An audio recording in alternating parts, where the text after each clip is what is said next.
ತುಂಬ ವಿರಸಗೊಂಡ್ಬಿಟ್ಟಿದ್ದಾರೆ ಅಂತ ಹೇಳಿದ್ರೆ ಈ ಸರ್ಕಾರ ಹೋಗ್ಬಿಟ್ಟಿದ ಕೂಡಲೇ ನನಗೆ ಗೊತ್ತಿದೆ ಈ ರಾಜ್ಯಕ್ಕೆ ಆಲ್ಮೋಸ್ಟ್ 60,000ದಿಂದ 80,000 ವರಮಾನ ತರ್ತೀನಿ ನಾನು. ವರಮಾನ ತರೋದ್ರ ಜೊತೆಗೆ ನಾನು ಈ ರಾಜ್ಯದ ಆಡಳಿತವನ್ನು ಮತ್ತು ಆರ್ಥಿಕ ಪರಿಸ್ಥಿತಿಯನ್ನು ಸುಧಾರಣೆ ಮಾಡ್ತೀನಿ ಅಂತಕ್ಕಂಥದ್ದನ್ನ ಹೇಳ್ತಾ ಇದ್ದಾರೆ ಕ್ಲೋಸ್ ಡೋರ್ಸ್ ಅಲ್ಲಿ ಅಂತಕ್ಕಂಥ ಮಾಹಿತಿನ ಕೊಡ್ತಾರೆ. ಅಂದ್ರೆ ಅರ್ಥ ಏನು ಅಂತ ಹೇಳಿದ್ರೆ including D K Shivakumar, including senior Congress leaders B R ಪಟೇಲ್ರು ಮತ್ತು ಇವರು ಯಾರು ನಮ್ಮ ಬಸವರಾಜ ರಾಯರೆಡ್ಡಿ ಅವರು ಕ್ಲಿಯರ್ ಆಗಿ ಹೇಳ್ತಿದಾರಲ್ಲ, ಈ ಸರ್ಕಾರ ನಡೀತಾ ಇಲ್ರಿ, ಇದನ್ನ ಓಡಿಸ್ತಾ ತಳ್ತಾ ಇದ್ದಾರೆ ಅಂತ ಹೇಳಿ. ಅಂದ್ರೆ ಇದೆಲ್ಲ ದುರಾಡಳಿತಕ್ಕೆ ಹಿಡಿದಂತಹ ಕನ್ನಡಿ ಅಲ್ವಾ. ಅದಕ್ಕೆ ನಾವು ಹೇಳ್ತಾ ಇರ್ತೀವಿ ಇದು 5G ಅಲ್ಲ 5C ಸರ್ಕಾರ ಅಂತ ಹೇಳಿ. ಒಂದು ಯಾವ ರೀತಿ ಕಲೆಕ್ಷನ್ ಮತ್ತು ಕರಪ್ಷನ್ ಆದ್ರೆ, ಇನ್ನೊಂದು ಕ್ರೈಸಸ್ ಮತ್ತು ಕೊಲ್ಯಾಪ್ಸ್ ಆಗಿದ್ರೆ, ಇನ್ನೊಂದು ಕಮ್ಯುನಲೈಸೇಷನ್ ಮತ್ತು ಕ್ರಿಮಿನಲೈಸೇಷನ್ ಆಗಿರ್ತಕ್ಕಂಥದ್ದು ವಾಸ್ತವ. ಈ ಸರ್ಕಾರ ಏನಿದೆ ಬಿಜೆಪಿ ಅಲ್ಲ, ಒಂದ್ ನಿಮಿಷ, ಬಿಜೆಪಿ ಗೆಲ್ಲೋದು ಸಹ ಖಂಡಿತವಾಗ್ಲೂ 100% ನಿಶ್ಚಿತ. ಇವತ್ತು ಇನ್ಫ್ಯಾಕ್ಟ್ ಇನ್ನೊಂದು ಇವತ್ತಿನ ಒಂದು ಬೆಳವಣಿಗೆ ಅಂತ ಹೇಳಿದ್ರೆ ಒಬ್ಬ ಸೀನಿಯರ್ ಕಾಂಗ್ರೆಸ್ ಲೀಡರ್ ಹೇಳ್ತಾರೆ, ಇಂಟೆಲಿಜೆನ್ಸ್ ರಿಪೋರ್ಟ್ ಇದೆ, ದಾವಣಗೆರೆ ಸೋಲ್ತಾ ಇದೀವಿ, ಬಾಗಲಕೋಟೆ ಸೋಲ್ತಾ ಇದೀವಿ ಅಂತ ಹೇಳಿ. ಬಾಗಲಕೋಟೆ ಹೇಳ್ತಿದ್ದಾರೆ ಒಂದು 3,000 ಹೋಟೆಲ್ ಸೋಲ್ತೀವಿ, ದಾವಣಗೆರೆನಲ್ಲಿ 15,000 ಹೋಟೆಲ್ ಸೋಲ್ತೀವಿ ಅಂತ ಕಾಂಗ್ರೆಸ್ ನ ಲೀಡರ್ ಹೇಳ್ತಾರೆ ಇಂಟೆಲಿಜೆನ್ಸ್ ರಿಪೋರ್ಟ್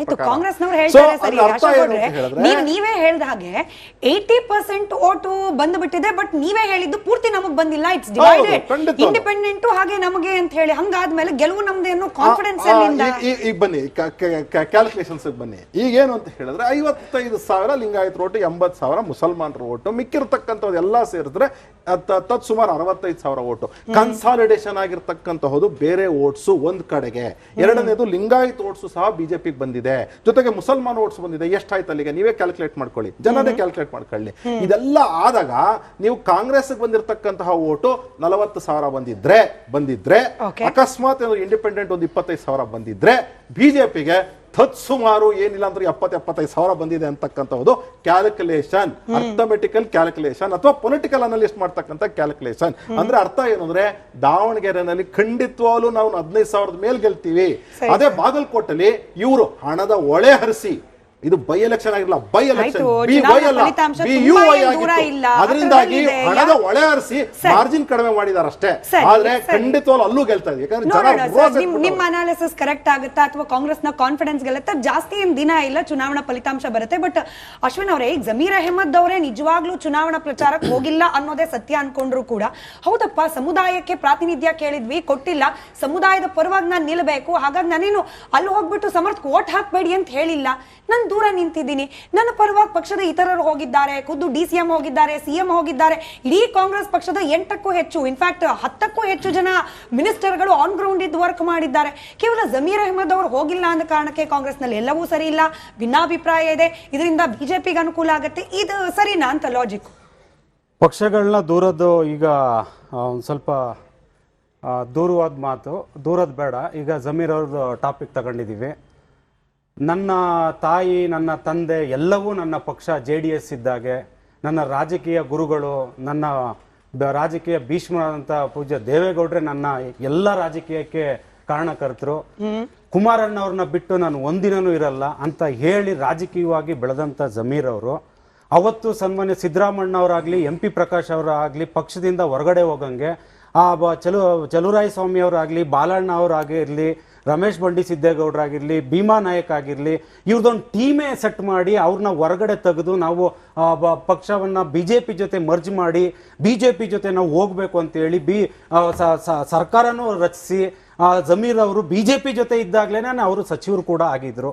ಅದೆಲ್ಲ ಒಂದು ಭಾಗ ಆಯಿತು. ಅದಾದಮೇಲೆ ಈಗ 2016ರಲ್ಲಿ ರಾಮಮೂರ್ತಿ ಅವರಿಗೆ ರಾಜ್ಯಸಭಾ ಚುನಾವಣೆ ಹೊತ್ತಲ್ಲಿ 8 JDS ಶಾಸಕರು ಅಡ್ಡ ಮತದಾನ ಮಾಡಿದಾಗ ಅವ್ರಿಗೆ ಕಾಂಗ್ರೆಸ್ ಜೊತೆ ಅನುಕೂಲದಿಂದ ರಾಜಕಾರಣ ಮಾಡಬೇಕು ಅಂತ ಆಸೆ ಆಯಿತು. ಈ ಒಂದು ಗ್ಯಾಂಗೇ ಇಡೀ ಕುಮಾರಣ್ಣ ಅವ್ರನ್ನ ನನ್ನ ತಂದೆ ತಾಯಿಗೆ ಹೋಲಿಸ್ತಿದ್ದಂಥವ್ರು, ಯೂನಿವರ್ಸಿಟಿ JDS ಅಂತ ಹೇಳ್ತಿದ್ದಂಥ ಇದೇ ವ್ಯಕ್ತಿಗಳು JDS ನ ತೊರೆದು ಕಾಂಗ್ರೆಸ್ಗೆ ಹೋದ್ರು. ಇವತ್ತು ಜಮೀರ್ ಅವರು ಯಾವ ಮಟ್ಟಕ್ಕೆ ಬೆಳೆದಿದ್ದಾರೆ ಅಂದ್ರೆ, ಉದಾಹರಣೆ ಇದೇ JDS ಮತ್ತೆ ಕಾಂಗ್ರೆಸ್ ಒಂದು ಜೊತೆನಲ್ಲಿ ಕೊಯ್ಲೇಷನ್ ಸರ್ಕಾರದಲ್ಲಿದ್ದಾಗ ಜೊತೆನಲ್ಲಿ ಪಾರ್ಲಿಮೆಂಟ್ ಸೆಗ್ಮೆಂಟ್ ಚುನಾವಣೆ ಎದುರಿಸಿದ್ರು. ಅವಾಗ ರಿಜ್ವಾನ್ ಅರ್ಷದ್ ಅವ್ರಿಗೆ ಅವರೇ MP ನಿಂತಿದ್ರು. ಮಹಾಲಕ್ಷ್ಮಿ ಲೇಔಟ್ ಬಿಜೆಪಿ ಇತ್ತು, ಆದರೂ JDS ಮತ್ತೆ ಕಾಂಗ್ರೆಸ್ ಜೊತೆ ಇದ್ದಾಗ ಮಹಾಲಕ್ಷ್ಮಿ ಲೇಔಟ್ ಅಲ್ಲಿ ಬಿದ್ದಂತ 21,000 ಮತಗಳು ರಿಜ್ವಾನ್ ಅರ್ಷದ್ ಅವ್ರನ್ನ ಕೇಳಿ. ಇವಾಗ ಅದೇ ಚಾಮರಾಜಪೇಟೆಯಲ್ಲಿ ಬಿದ್ದಂತಂತೂ 23,000 ಓಟು.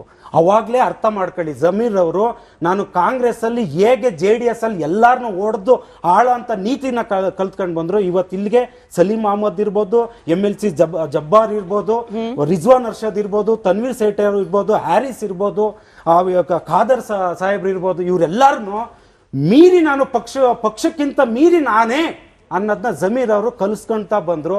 ಅವತ್ತು ದೂರ ಮಾಡಿದಂಥ ದೊಡ್ಡ ವ್ಯಕ್ತಿಗಳು ಇವತ್ತು ಮುಖ್ಯಮಂತ್ರಿ ಆಗಿದ್ರು, ಅವರು ಅನುಕೂಲ ಸಿಂಧು ರಾಜಕಾರಣ ಇವರೆಲ್ಲ ಜೊತೆ ಇದ್ರೆ ನಾನು CM ಆಗಿರ್ಬೋದು ಅಂತೇಳಿ ಅವ್ರು ಏನಾದರೂ ಮಾಡ್ಕೊಳ್ಳಿ ಅಂತ ಬಿಟ್ರು. ಇವತ್ತು ಕೇಳ್ಕೊಂಡು ಬನ್ನಿ, ಇವತ್ತು ಜಮೀರ್ ಅವರು ಯಾವ ಮಟ್ಟಕ್ಕೆ ಚುನಾವಣೆ ನೋಡಿ, ಚುನಾವಣೆ ಬಹಿಷ್ಕಾರ ಮಾಡಿದ್ರು, ಏಕಾಏಕಿ ಅವ್ರ ಮೇಲೆ ಟಾರ್ಗೆಟ್ ಮಾಡಿದ್ರು. ಒಬ್ರು ಸಚಿವರು, ಅವರ ಕೊಲೀಗ್ ಅವರು ಮಲ್ಲಿಕಾರ್ಜುನ್ ಅವ್ರು ಬೇರೆ ಯಾರು ಅಲ್ಲ, ಏಕವಚನದಲ್ಲಿ ಹೇಳಿದ್ರು. ನಮ್ಗೆ ಲೋಕಲ್ ಇರೋಂಥ ಅಲ್ಪಸಂಖ್ಯಾತರು ಹೇಳಲೇ ಇಲ್ಲ.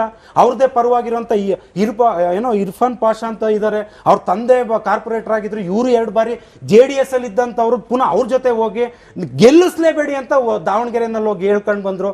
ಇದೆಲ್ಲ ಏನಾಗುತ್ತೆ, ಅನುಕೂಲ ಸಿಂಧ ರಾಜಕಾರಣ ಯಾವುದೇ ಪಕ್ಷದಲ್ಲಿ ಹೊರತಾಗಿಲ್ಲ. ನಾನು ಇದರಲ್ಲಿ ಆ ಪಕ್ಷ ಈ ಪಕ್ಷ ಪ್ರಶ್ನೆ ಅದೇ ಕೇಳೋಳಿದ್ದೆ, ನೀವೇ ಒಪ್ಕೊಂಡ್ಬಿಡಿ ಸರ್, ಯಾರು ಮಾಡ್ತಿಲ್ಲ ಅನುಕೂಲ ಸಿಂಧು, ನೀವು ಬಿಜೆಪಿ ಜೊತೆ ಮಾಡ್ಕೊಂಡಿದ್ದೇನೋ.